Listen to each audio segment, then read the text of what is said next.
আজ করব ফোড়ন ছাড়া মাছের ঝোল। সুপ্রিয়া দেবীর রেসিপি। উনি ছবিবাবুকে এই মাছের ঝোল করে খাইয়েছিলেন। ওনার রান্নাগুলো সাধারণ, কিন্তু তার মধ্যেও অসাধারণ কিছু লুকিয়ে আছে। আমি এখানে 2 পিস কাতলা মাছ লবণ হলুদ মাখিয়ে ভেজে নিলাম। মাছ ভাজা তেলের মধ্যে কয়েক টুকরো লম্বা করে কেটে রাখা আলুকে ভেজে নিলাম।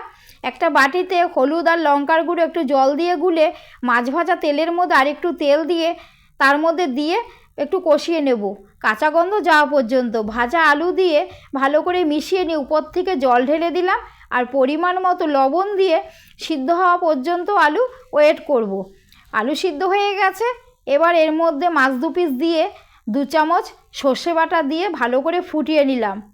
তৈরি হয়ে গেল সুপ্রিয়া দেবীর রেসিপি।